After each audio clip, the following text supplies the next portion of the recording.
Kami lagi belajar sistem dan struktur politik dan ekonomi Indonesia masa demokrasi terpimpin. Nah, sekarang itu jelaskan perkembangan ekonomi pada masa demokrasi terpimpin. Peluangnya deklarasi presiden ini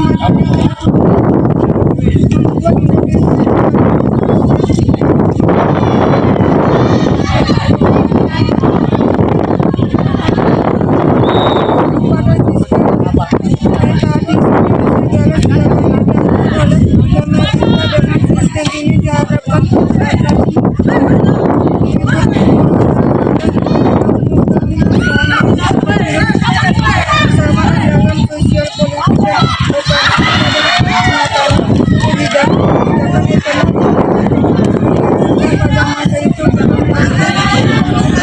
keadaan ekonomi Indonesia.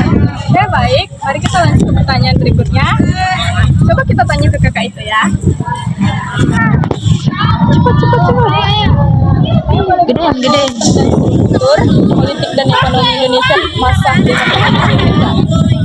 Pertanyaannya, sebutkan program kabinet pembangunan Yang pertama,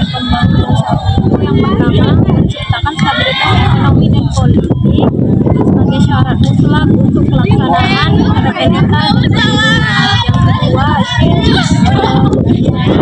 perencanaan pemerintah. Yang ketiga, lambat-lambatnya pada Juli 1941. Ya, kita lanjut ke pertanyaan ketiga, yaitu mengapa terjadi invasi di Indonesia pada masa demokrasi terpimpin. Mari kita tanya ke kakak ini. Kak, boleh bertanya nggak, Kak? Pertanyaannya, mengapa terjadi invasi di Indonesia pada masa demokrasi terpimpin?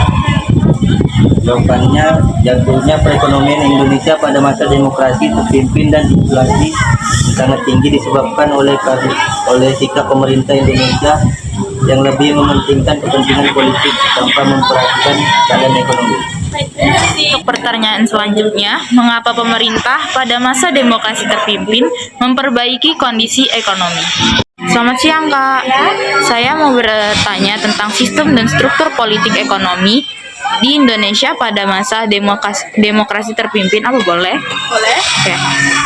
Untuk pertanyaannya yaitu, mengapa pemerintah pada masa demokrasi terpimpin memperbaiki kondisi ekonomi? Karena pada saat itu banyak masalah-masalah yang terjadi seperti uang kas kosong, uang negara Jepang banyak beredar, unsur inkonstitusional yang memperparah kondisi negara serta banyaknya pemberontakan dan gerakan ekstremal salah PKI, APRA dan DITI. Nah, kita lanjut ke pertanyaan terakhir tentang sistem dan struktur politik dan ekonomi Indonesia masa demokrasi terpimpin. Kak, boleh nanya nggak tentang sistem dan struktur politik dan ekonomi Indonesia masa demokrasi terpimpin? Boleh. Nah, soalnya ABRI memiliki fungsi, apa saja fungsi-fungsinya? Fungsi ABRI itu ada dua. Yang pertama, fungsi sebagai pusat utama pemiliteran yang ada di Indonesia. Yang kedua, fungsinya di bidang politik.